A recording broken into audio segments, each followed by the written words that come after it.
Hi, a warm welcome to all of you. Welcome to Becoming Better, the channel that shares knowledge on comprehensive personal development through great books. People often say, what sets us apart in life is how we think. Some folks are sharp, always keeping up with the times, constantly finding ways to improve themselves. But then, there are those who are, well, let's say a bit stuck, doing the same old things, living like a stubborn machine in a world that's changing faster than a Netflix show's trending list. So, what does thinking really mean here? From a scientific perspective, it's all about flexible thinking. You know, if someone were to tell me, hey, your brain's moving a little slow today, that's probably because I'm missing out on something crucial: elasticity of thought. But what is this elastic thinking thing all about? Well, that's exactly what we're diving into today through Leonard Mlodinow's book, Elastic. Before we crack open the book, let me introduce you to this guy, Mlodinow, because trust me, once you know a little about him, you'll see just how cool and sharp this book really is. Mlodinow's not just some random guy off the street. He's got a PhD in physics. Yeah, a rocket scientist, literally. He taught at Caltech and then went on to the Max Planck Institute to dive deep into quantum field theory. You know, casual stuff, right? But here's the kicker. At 31, he became a Hollywood screenwriter. Yes, you heard me right. He worked on some big hits like Star Trek and MacGyver. And then, because why not, he went back to teaching at Caltech and teamed up with none other than Stephen Hawking to co-author A Brief History of Time. So, when I say Mlodinow has a flexible mind, I mean it. He's pretty much a master of it, bending and stretching his brain from the most complex physics theories to creating hit TV shows. Now, that's what I call elastic thinking. For Mlodinow, what really matters in his research is the human brain and how we think. He's poured all that complicated science stuff into this colorful little book, which helps us understand what it means to think flexibly, or, as I like to call it, thinking outside the box so we don't get replaced by robots in the future. So let's dig a little deeper into what flexible thinking is and why we need it, especially in a world where information flies at us faster than we can blink. Every day, we're bombarded with information from all kinds of media. Statistics show that an average person consumes about 10,000 words a day, which is like reading a 300-page book. And with new products and technology popping up every second, the flood of information forces us to adapt. It's like living in a constant episode of Shark Tank. Something new is always around the corner. Now, throw in the pandemic, and our basic needs are constantly shifting. We've had to come up with new ways to navigate life. While some people are stuck in their ways, others are using flexible thinking to stay one step ahead, figuring out how to thrive in this crazy world. So, where do you stand? Are you stepping up your thinking game? Or are you still hanging out in your comfort zone? Developing this mental flexibility, what I like to call your soft power, is key. It's kind of like leaving your safe space and getting comfy with the uncertainties of life. You've got to ditch the old school ways of thinking and start asking new questions. Maybe you're breaking free from rigid habits or stretching your imagination to create something new. Maybe you're even embracing failure as part of the process. Because honestly, nothing says growth like screwing up a few times. All of this is part of what I call a superpower, the ability to think in multiple ways, and it's built on this thing called elastic thinking. Now that we're all caught up on why flexible thinking is so powerful, let's talk about the second reason you should care about developing this mindset. So you don't end up living life like a robot. This brings us to something called scripted behavior. Sounds fancy, but it's just a way of saying that you do things automatically without even thinking about them. Kind of like when you pick up your phone and suddenly you're scrolling Instagram without realizing it. Let's say you're reading a book with a glass of water next to you. You take a sip, and I ask, "Did you just drink some water?" And you're like, "Nope, I didn't." But you totally did. That's scripted behavior. You're so used to drinking when you're thirsty that you don't even notice. There's a great example of this with ground bees. They'll go out, find food, and place it at the entrance of their nest. Then, instead of just taking the food inside, they'll go back into the nest, check that everything's okay, and then come back out to grab the food. Here's where it gets fun. Scientists did an experiment where, after the bee went inside to check its nest, they moved the food. When the bee came out, it looked for the food, found it, but didn't take it inside. Nope, it left it outside again, went back in to check the nest, and repeated the whole process over and over. It's like this poor bee is stuck on autopilot. So, before we pat ourselves on the back thinking we're smarter than bees, let me remind you, we humans do this all the time. We spend so much of our day on autopilot, whether it's driving or even making decisions. What we need is a conscious wake-up call. This awareness is a key part of flexible thinking, balancing between following steps like a machine and keeping your mind alert for those sudden aha moments. We call it thinking outside the box, that flash of inspiration. And that, my friends, is what elastic thinking is all about. If you let your brain stay too tense, stuck in repetitive tasks without balancing it with flexible thinking, you'll miss out on the full power of your mind, a power that's unique to us humans. It's what separates us from animals, machines, and even AI. So, have you fully developed the potential of your mind through flexible thinking yet? And with that, let's move on to the second part of today's episode, how to develop elastic thinking. The first way to develop elastic thinking is to wake up and shake off that autopilot mode we talked about earlier. So what does it mean to wake up? Waking up is simply being aware of what you're doing in the moment. Like when you pick up a glass, you actually feel the coolness of the glass in your hand. That's waking up. Or when you eat a tangerine and savor the sweet and sour burst of each segment. Boom, that's waking up too. Even as you're watching this video, knowing that your ears are tuned into every sound, your eyes are following along, and your mind is processing everything I'm saying. This awareness? Yep, that's waking up. The author, Leonard Mlodinow, tried a bunch of methods, but he came to one clear conclusion. The best way to maintain this woken up state is through mindfulness. Now, I went over mindfulness in detail in a previous video, so if you missed that, you can check it out, insert link here. By staying mindful and reducing that scripted thinking we discussed earlier, you're fully present in each moment. This way, you can snap out of the chaos and constant changes around you, which is key to building flexible thinking. But here's the catch. It's not enough just to be aware. The real magic happens when you combine this awareness with two other skills, insight and creativity. So let's dive into method number 2, developing insight and creativity. In this section, we'll tackle two ideas. 1, how to sharpen your brain's ability to see through things. Let's call it insight. 2, how to boost your creativity. All right, let's start with part 1, how to improve your brain's insight. Have you ever had this experience? You meet someone for the first time and suddenly you get this feeling like, whoa, something's off about this person. They seem kind of shady. Now, if you ask your grandma, she'd probably tell you that's your intuition kicking in. And honestly, a lot of times, your gut feeling is spot on. So, why does that happen?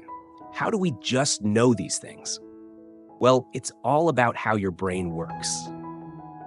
This insight comes from your intuition, which is really a mix of both sides of your brain, the right and the left hemisphere. See, when you notice small details about someone, those observations don't always go straight to the logical, analytical part of your brain. That's your left hemisphere, by the way. Instead, they hit the right hemisphere, which is all about finding those hidden, hard-to-spot connections. Then, when the left side of your brain kicks in, analyzing all those little clues, it works together with the right side. This teamwork between both sides of your brain, that's what gives you those gut feelings and helps you make the right call. That's why some of the best directors in Hollywood are so great at casting the perfect actor for a role. They're not psychic or anything. They've just got really sharp insight. So, how do you develop this kind of insight to level up your elastic thinking? You've got to work on both sides of your brain. Your left brain controls the right side of your body, and your right brain controls the left side. So, if you're right-handed, for example, try using your left hand more often. It sounds weird, but it's a simple way to wake up both sides of your brain and get them working together. Another way to boost your ability to see through things, to sharpen your insight, is by tapping into what's called dark energy in the brain. Now, this might sound a little spooky, but stay with me. Just like over 90% of the universe is made up of dark matter, stuff we can't see or fully understand, there's a similar concept in our brains. As a physicist, the author refers to this idea as dark energy, which represents all the thoughts we aren't consciously aware of yet. It's those ideas and connections that are floating around in your brain when you're not even trying to think about them. Dark energy comes into play when you're doing something chill, like taking a walk, relaxing in the shower, or just zoning out to the sound of rain or birds chirping. Ever notice how sometimes, when you step away from a problem that's been driving you crazy, the solution suddenly pops into your head later on when you're not even thinking about it? That's your dark energy at work, solving things in the background. To really hone your elastic thinking, you need to give your brain's prefrontal cortex a break. Yep, that means real rest. Not the fake kind, where you're scrolling through your phone, binge-watching shows, or playing games late into the night. As fun as those things are, they don't actually give your brain a chance to relax. So, try embracing boredom, like I mentioned in my earlier video on deep work. When your brain fully rests, that's when your elastic thinking can really kick in. You'll focus better and be more productive when you get back to work. Now, let's talk about the final way to build elastic thinking: developing your creativity. Here's a little thought experiment for you. Imagine seeing a group of piglets crowding around their mother to feed. What does that image make you think of? Let me tell you a story about that. There's this story about a guy whose boss assigned him a task: go figure out why their store was doing so poorly. So he went out, checking out all the other stores in the area, but found they were pretty much the same as theirs. Nothing really stood out. One day, while passing by a farm, he noticed a group of piglets crowded around their mother, feeding. And bam, that image sparked an idea in his head. He went to his boss and said, "Why don't we open a store where customers can serve themselves?" The boss, of course, thought it was ridiculous. The guy didn't give up. He went off and started his own thing. And that's how the first self-service supermarket was born. Crazy, right? But that's how creativity works. It all starts with making connections between seemingly unrelated things. In the book Ingenious, a crash course on creativity by Tina Seelig, a favorite at Stanford, she talks about how to boost creativity through practice. The key, it's all about linking unrelated things to create something new. Let's try it. I'll give you a word: chess. Now, think of something completely unrelated. How about Korean barbecue? What could you come up with by combining these two? Maybe a chess-themed barbecue restaurant where the tables have chessboards, and while you're waiting, you can play a game. Or perhaps the grilled meats are shaped like chess pieces. The ideas are endless. Practicing this kind of mental connection regularly, whether with friends, your kids, or even by yourself, will gradually supercharge your creativity in ways you never imagined. And you know what? Research shows that meditation masters have much stronger brain connections than average people. That's why, in previous videos, I emphasized the importance of meditation. Meditating daily is a free, yet highly effective way to develop flexible thinking. If you want to improve your creativity and nurture elastic thinking, you need to reward your brain regularly. In an interesting scientific experiment, there was a guy who unfortunately suffered damage to his frontal lobe, the part of the brain that houses our reward system. The result? He lost the ability to make any decisions in life. It turns out dopamine, a crucial hormone in the brain's reward system, plays a key role here. Without dopamine, our brain can't feel that sense of motivation or excitement that drives us to be creative. Someone who's always feeling down, they're less likely to be creative. But someone who's upbeat and positive, they've probably got plenty of dopamine flowing, which boosts their creativity. Here's the cool part. Dopamine doesn't just come from external sources. You can create it through internal joy from simple things like reading, listening to podcasts, practicing calligraphy, or working out. When you do these activities and they genuinely bring you joy, your brain feels rewarded, and that leads to more creativity. In turn, your elastic thinking improves significantly. But here's the catch. If you're only seeking rewards by boosting dopamine through mindless entertainment, like scrolling through social media or binging video games, you're getting short-term dopamine hits.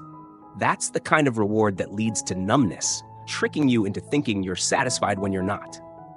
Think about it. Why do hours fly by when you're mindlessly scrolling on your phone? Or why can you stay up all night playing games? These activities flood your brain with dopamine, keeping you hooked. But here's the reality check. Your brain's reward system can either serve you or sabotage you. It all depends on your awareness and how you manage it. Before we wrap up, I want to leave you with a final thought. Developing elastic thinking doesn't only come from the good times. Sometimes, those moments when you're exhausted, lying awake in the middle of the night, that's when creativity strikes. It's often during these restless times that new, brilliant ideas emerge. And here's something important. Never fear failure, and always respect the unconventional. Creative people are often a little quirky, a little out there.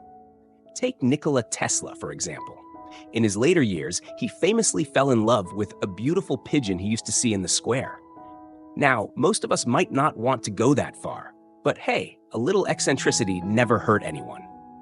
Speaking of creativity and inspiration, sometimes even a little drink can help. Just look at the legendary poet Li Bai. Some of his most famous poems were written while he was tipsy on wine.